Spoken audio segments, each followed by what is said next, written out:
Hey, it's a shame point to the word. This will be part 3 of Are Catholics Christian? So I'm gonna probably tackle the Lutheran part in this video. A lot of you are probably wondering why does it say Lutherans in the title? I want to get to that today. So just a little backstory. Like hundreds of years ago, there was a thing called the Reformation, and so a lot of people got out of like Catholicism and like kind of started their own denominations, if you will,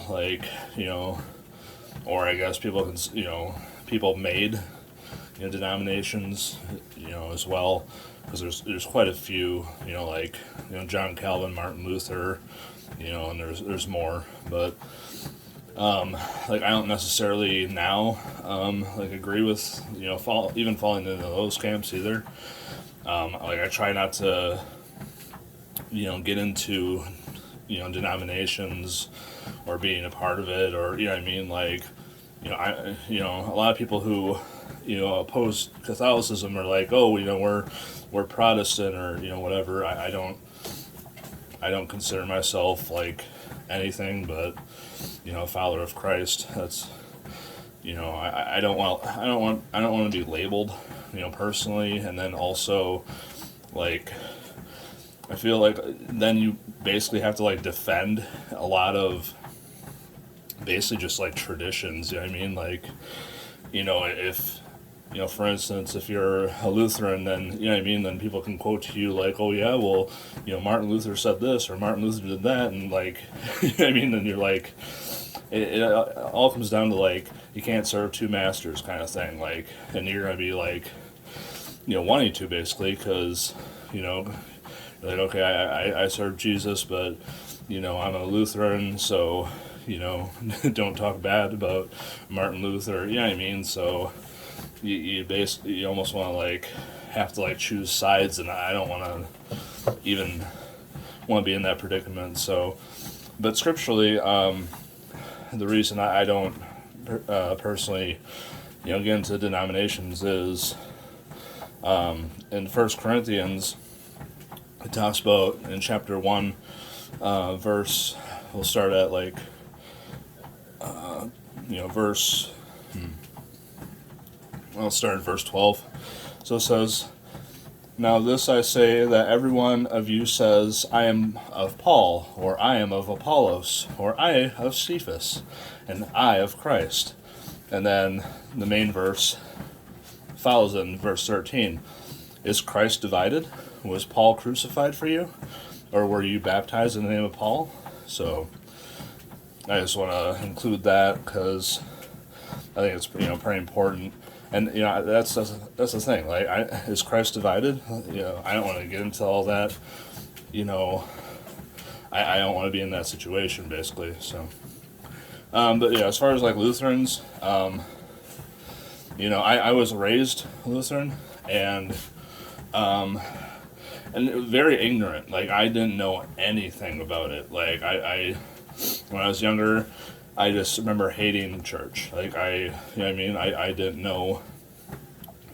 If you told me anything about Catholicism, I wouldn't have even understood. Like, church is a church. That was my mentality back then. So, yeah. Long story short, I was in, I was professing like Christian, Lutheran, whatever, when I was younger, and then, turn 18, or I'm an adult now. I don't have to, be told what to do. I don't have to, be told, hey, or guilted, hey, let's go to church or whatever. So, once I turn 18, I'm like, finally, I'm free from all this. So, yeah, like, long story short, my grandma was like a member of a Lutheran church, and like we went all the time.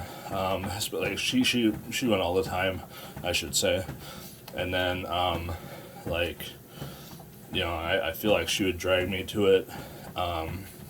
So then like when she died, I was probably saved for maybe a year. I don't even know.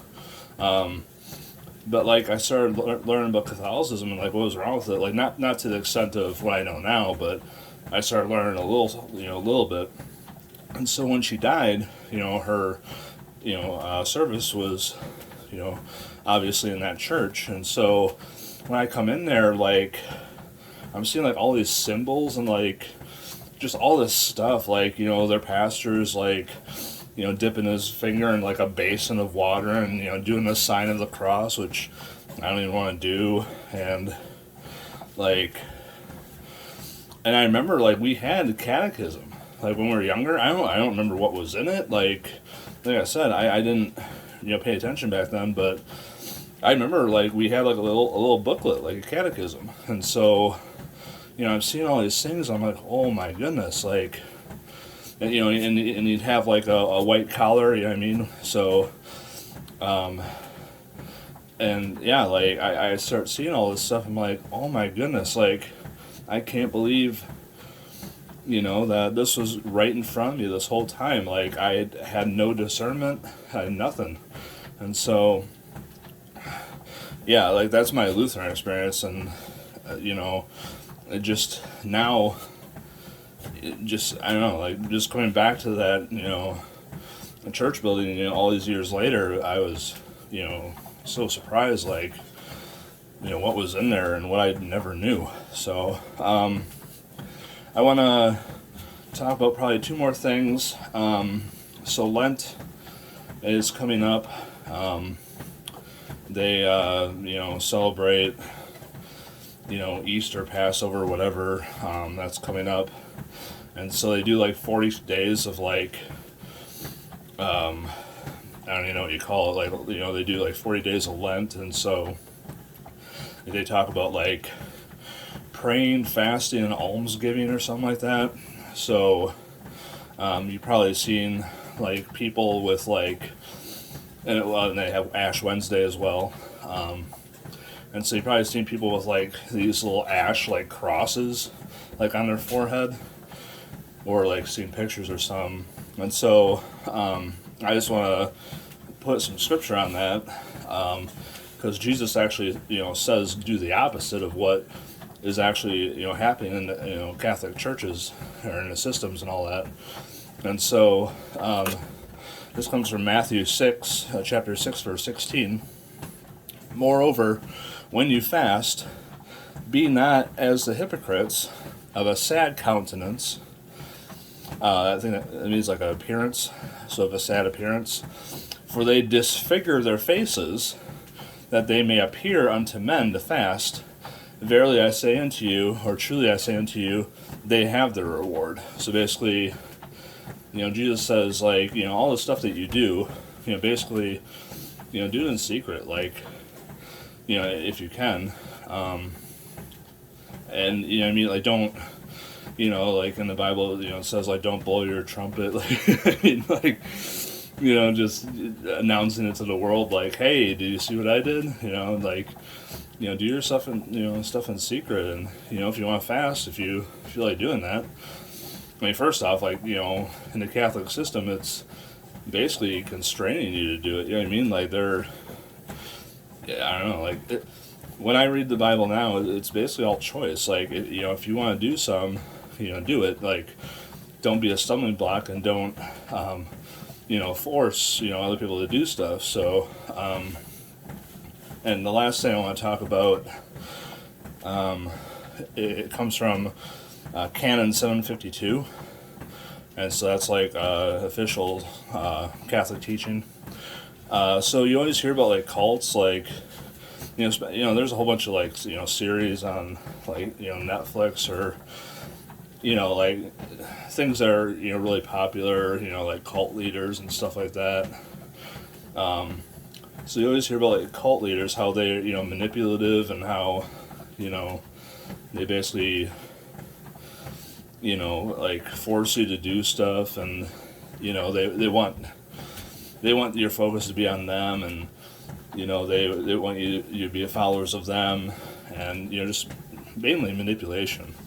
Like, don't even, think about this stuff, just, trust and rely on, the cult leader kind of thing. So, but they'll never say that out loud. They'll basically, you know what I mean, like, they'll just basically manipulate you. They'll never, you know, physically say, hey, you know, I want you to, you know, not, you know, I want you to rely on me. I want you to, you know, basically, you know, think things through, and, you know, don't be manipulated by me, you know. And so what I'm getting at is the Catholic Church, like, just basically, like, plain as day, it says it in their canon. Like, so canon 752, a religious respect of intellect and will, even if not the assent of faith, is to be paid to the teaching which the Supreme Pontiff or the College of Bishops enunciate on faith and morals. So basically that's saying that, you know, check your mind at the door. Like, you know, trust us, you know, don't trust anyone else but us. Like, don't even, you know, think these things through. And, like, you'll see that in, you know, and that's why I call, like, Catholicism, like, the biggest cult. Like, they seriously are. And, like, you'll see this in other, you know, kind of cults too, like Jehovah's Witnesses and, like, Mormons, like, you know, especially those two, like, they you know, disfellowship, you know, people. And, you know, if you're supposed to only, like, stick to their readings, you know, like Jehovah's Witnesses, like, they have the Watchtower, and, you know, the Mormons, they have, like, all these other, you know, books, like, you know, Pearl of Great Price or Book of Mormon and stuff like that. So they only want you to, you know, read their material. They don't want you to go out and, you know, look at other stuff. And so, yeah, I mean, Catholicism, it reminds me of those two, you know, things of Mormonism and Jehovah's Witnesses, you know, as well. And, you know, they want you to check your mind at the door and basically, you know what I mean? You know, don't worry about anything else. And, you know, don't think about this stuff. Like, don't, you know, don't discern anything. Like, you know, they literally say, like, you know, your, I don't know, like, your intellect and will, you know, is to be paid to the teaching which, you know, the Supreme Pontiff or the College of Bishops enunciate on faith and morals. So it's just, like, right in your face. Like, I don't know. There's so much, like, doctrine and, you know, just official documentation that the Catholics, like, you know, are official. It's not like just, you know, oh, you know, a Catholic wrote a book about this and, you know, it's not backed. Like, this is actual official official documentation. So yeah, I'll leave it there. I'll catch up on another one later. Hope you guys have a great day. Bye.